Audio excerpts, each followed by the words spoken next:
Hello, welcome, नमस्कार। आप देख रहे हैं दावा न्यूज़ और मैं हूं आपके साथ निकत परवीन खान। दावा की नई पेशकश, आपकी आवाज़ जनता तक में आप सभी का स्वागत है।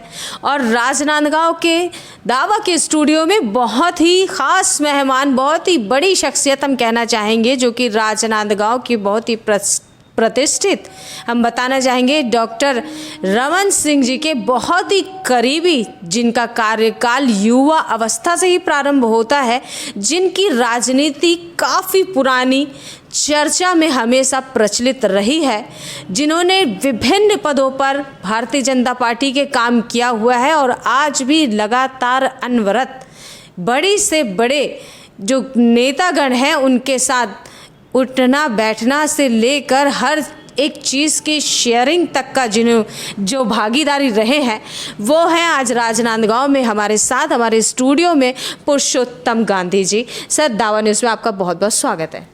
दावा न्यूज़ का भी मैं धन्यवाद ज्ञापित करता हूं कि मुझे आज आपने यहाँ बुलाया। महापौर जैसे पद पर सर का जो है वो एक बार नाम चलन में चल रहा है कि महापौर पद की दावेदारी अब इनके द्वारा की गई है।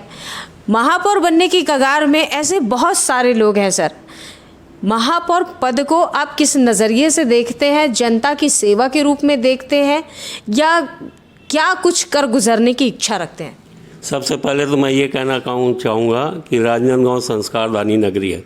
राजनांदगांव में आज 15 साल से डॉक्टर रमन सिंह जी ने जो विकास किया है, वो अभी पिछले 5 साल में जो विपक्ष की सरकार आने से वो काम सब रुक गए हैं। जो काम बचे हैं उसे राजनांदगांव का महापौर आने पर ही वो पूरा हो सकेगा, क्योंकि डबल इंजन की सरकार है। अगर ये रहेगी और तीसरा इंजन लग जाएगा तो शहर में विकास ही विकास होगा। राजनांदगांव एक स्मार्ट सिटी के रूप में अपने आप को छत्तीसगढ़ में पेश करेगा। इसीलिए मैं भी चाहता हूं कि जब ये सामान्य हुआ है तो मेरे राजनीतिक गुरु डॉक्टर रमन सिंह जी, खूबचंद जी पाराक, मधु भैया, अभिषेक सिंह जी और संतोष पांडे जी, सबके साथ मेरा विजय शर्मा जी, सबके साथ अच्छे संबंध है। और सबके चुनाव में मैं लगातार लगा रहा हूँ, 2-2, 3-3 महीना कंटिन्यू उनके साथ घुमा हूँ। और मुझे राजनीति में ठीक है कि बड़े पद नहीं मिले, लेकिन मुझे अनुभव बहुत है और मेरे ये सब गुरु लोग के साथ मेरा रोज़ ही उठना बैठना है। और मैं भी चाहता हूँ जब शहर का चुनाव सामान्य हो गया तो मेरी भी एक दावेदारी बनती है, क्योंकि मैं राजनांदगांव से ही जन्म लिया, पढ़ा लिखा और राजनांदगांव दिग्विजय कॉलेज विधि महाविद्यालय में मैंने पढ़ा है। मैं BCom MA LLB की परीक्षा यहाँ से पास की है। सेवा में समर्पण है, जीवन अर्पण है, ज्योत से ज्योत जले, चमक उठा कण कण है, पुरुषोत्तम गांधी चले अविराम, राजनांदगांव का यश चंदन है।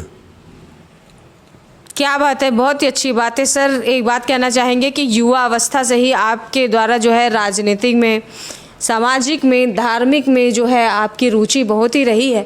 उसी बेस को लेकर के आपने अपने मार्ग को प्रशस्त किया और आगे चलकर ये निर्णय लिया कि एक राजनीति में बहुत ही अच्छा मुकाम जो है, बहुत ही अच्छा स्तर जो है हमको अचीव करना है। सबसे पहली बात तो एक नेता के एक बड़े पद का ही होना बहुत ज़रूरी नहीं होता, किसी के दिल में जगह बनानी भी एक बहुत ही महत्वपूर्ण बात होती है। तो उसके लिए आप क्या कहना चाहेंगे कि लोगों के दिलों में वो जगह बनी है जो आपको एक दावेदार के रूप में पार्टी प्रत्याशी घोषित करेगी? राजनांदगांव एक ऐसा शहर है जहाँ भाईचारा है। राजनांदगांव में सब एक साथ मिलकर चलते हैं और पार्टी का जो निर्णय होता है सब एक साथ करते हैं। मैं राजनांदगांव की बहुत सारी संस्थाओं में भी काम किया हूँ। मैं वर्ल्ड लेवल की संस्था JC का 6 साल अध्यक्ष रहा, बाल समाज का 4-5 साल अध्यक्ष रहा और मैसी समाज में भी युवा मंडल के साथ साथ पंचायत में भी काम किया। समाज के लोगों का मुझे बहुत पूर्ण योगदान है, क्योंकि मैं इस टाइप से अपनी राजनीति या समझो सामाजिक या व्यापारिक दृष्टि से राजनांदगांव में काम किया है कि किसी से भी बैर नहीं रखता, सबके साथ सबका साथ सबका विकास की भावना को लेते हुए चलता हूं। और मुझे अगर महापौर के चुनाव में टिकट दी गई और मुझे ये अवसर मिला तो मैं राजनांदगांव की जनता के साथ मिलके एक इतिहास बनाऊंगा कि राजनांदगांव की राजनीति में कि अगर सबका सहयोग रहे, ऐतिहासिक वोट से विजयश्री मिलेगी। और मुझे तो आशीर्वाद छत्तीसगढ़ के पूर्व मुख्यमंत्री, विधानसभा अध्यक्ष एवं राजनांदगांव के विधायक डॉक्टर रमन सिंह जी का है, वो तो वो पारसमणि है, जिसके ऊपर हाथ रख देंगे वो सोना बन जाएगा। वो चाहे राजनांदगांव का कोई भी व्यक्ति हो, किसी को भी राजनांदगांव से महापौर की टिकट मिलेगी, ऐतिहासिक वोट से जीतेंगे। और छत्तीसगढ़ की 14 महापौर में से 10 महापौर का चुनाव हो रहा है और 10 की 10 भारतीय जनता पार्टी पंच में, त्रिवर्षीय चुनाव में, सब में विजय श्री करेगी, क्योंकि विष्णुदेव साय जी का सुशासन चल रहा है। और बताया मैंने कि डबल इंजन की सरकार चल रही है, जनता का आशीर्वाद रहा तो ट्रिपल इंजन हो जाएगा, जिससे कि काम ही काम होगा, शहर जगमगा उठेगा और शहर में जो कुछ और काम बचे हैं वो पूरे हो जाएंगे। चाहे वो साफ सफाई का हो, नदी नाली का हो, चाहे स्टेडियम का हो, चाहे आपका हॉस्पिटल का हो, सब काम ऐसे होंगे, जनता खुशहाल हो जाएगी। और ऐसे भी मोदी जी पूरे देश में अपना जो काम कर रहे हैं वो सराहनीय है। एक जनप्रतिनिधि होने के नाते एक जो नेता होता है उसका फ़र्ज़ बनता है कि वो अपनी भी पार्टी के या दूसरी भी पार्टी की अच्छी बुरी चीज़ों का आकलन करे। आप किस दूसरे के काम को किस नज़रिए से देखते हैं, कि क्या कुछ लगता है आपको कि आज तक जो विकास कार्य होने चाहिए थे उसमें आज भी कुछ खामियां नज़र आती है, कुछ बाकी रह गया हो जिसको आप पूरा करना चाहते हो? राम राजा राम प्रजा राम साहूकार है, तपो नगरी तपो राजा धर्म का उपकार है। दया धर्म की मूल है, पाप मूल अभिमान, तुलसी दया न छोड़िए जब तक घट में पान। मैंने कहा ना, राजनांदगांव संस्कारधानी नगरी है। यहाँ पर भारतीय जनता पार्टी हो चाहे विपक्ष के कांग्रेस वाले हो, सब में आपसी सामंजस्य है। लेकिन भारतीय जनता पार्टी की एक बात है कि जब जिस किसी को भी पार्टी अपना उम्मीदवार बना देती है तो सब लोग तन मन धन से सहयोग करके उसे विजयी बनाते हैं। और हमारी विपक्षी पार्टी में आपस में भेद बहुत है।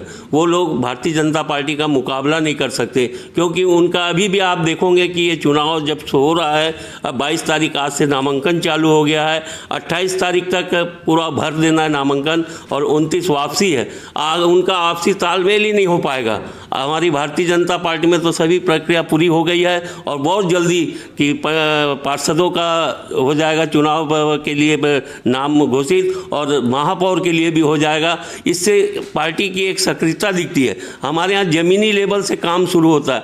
आप सोचोगे कि ऊपर से हवाई जहाज से कोई आके पैराशूट से यहाँ उतर जाए, ऐसा नहीं है। भारतीय जनता पार्टी जमीनी कार्यकर्ताओं की पार्टी है और भारतीय जनता पार्टी जमीन से ही शुरू करती है। आप सोचोगे कि महापौर का जो प्रत्याशी होगा वो ऊपर से आ जाए, ऐसा नहीं है। यहाँ प्रक्रिया चालू है और जिसे भी पार्टी चाहेगी उसे प्रत्याशी बनाएगी और उसे बिल्कुल हम सब विजयी बनाएंगे। जिसे भी प्रत्याशी चाहे कि भारतीय जनता पार्टी, उसे भी सब विजयी बनाएंगे। फिलहाल दावेदारी है पुरुषोत्तम गांधी जी की, तो हम बताना चाहेंगे कि काफ़ी कुछ इनके जो बायोडाटा है भारतीय जनता पार्टी का, उसमें हम आपको दिखाना चाहेंगे बड़े बड़े नेताओं के साथ, बड़े बड़े चाहे वो निर्मला सीतारमण वित्त मंत्री हों या तो फिर नितिन गडकरी जी हों परिवहन मंत्री हों, बड़े बड़े सेलिब्रिटीज़ के साथ इनके चर्चे काफ़ी चर्चा में बने रहते हैं हमेशा से ही। और लगातार इनके द्वारा जो है वो राजनीति अनवरत लगाव के साथ, चाव के साथ, पूरे अपने जोश खरोश के साथ की जा रही है। तो सर, आम जनता से क्या अपील करना चाहेंगे? आम नागरिकों का जो मत होता है वो सर्वोपरि होता है। पार्टी तो अपना काम कर देती है किसी के भी लिए हो, लेकिन आम जनता को जो समर्थन है वो बहुत महत्वपूर्ण होता है। तो उनके लिए क्या कहना चाहेंगे? आम जनता की मूल समस्या रोटी कपड़ा और मकान है। आप देखेंगे देश के प्रधानमंत्री जी 5 किलो राशन और ये जो आज 1 रुपये किलो का चावल और कई योजनाएं हैं जो बैंकिंग से संबंधित है, UPI से संबंधित, सब आप देख रहे कर ही रहे हैं। और राजनांदगांव की जनता को क्या चाहिए? राजनांदगांव की जनता को हमारे चाँव वाले बाबा डॉक्टर रमन सिंह जी ने जब अपने पहले ही कार्यकाल में बैठते ही सबके लिए 1 रुपये 2 रुपये किलो का जो चावल गुड़ चना दिया, जिससे आज आम जनता को बहुत राहत है। और आगे भी इसी टाइप की योजनाएं रोज़ बन रही है भारत सरकार के द्वारा। और राजनांदगांव में अगर जो भी काम रुक गया है, वो जो भी महापौर बनेगा उसको बहुत सहयोग इसलिए मिलेगा क्योंकि मैंने पहले भी कहा कि डबल इंजन की सरकार है, 3 इंजन हो जाएंगे तो फिर क्या पूछना, एकदम साए काम चलेगा। छत्तीसगढ़ में जो काम रुके हुए हैं वो पूरे हो जाएंगे, क्योंकि पिछली बार में हमारे कहीं भी महापौर अगर नहीं थे, अब पार्टी बिल्कुल संगठन के काम से नीचे से ज़मीन से उठकर पूरा एकदम जम थम लगा के, और ये चुनाव बहुत कम पीरियड का है। हमारी पार्टी की तैयारी आज 2 महीने से चल रही थी, और पार्टी जिसको भी प्रत्याशी बनाएगी वो ऐतिहासिक वोट से जीतेगा। जिंदगी मिली है मुस्कुराने के लिए, गीत होते हैं गुनगुनाने के लिए, दोस्तों का प्यार तो मिलेगा ही मगर, लेकिन एक वोट जरूरी है जिताने के लिए। राजनांदगांव महापौर का चुनाव जो होने वाला है, अब की बार ये सामान्य है, तो हर आदमी की इच्छा है कि मैं शहर का महापौर बनूं, पर मैं पुरुषोत्तम गांधी वार्ड नंबर 27 मैं इसलिए दावेदारी कर रहा हूं कि मैं ठीक है कोई बड़े पद में आज तक नहीं रहा, लेकिन जो बड़े पद में रहे हैं मैं उनके साथ हमेशा साथ रहा हूँ।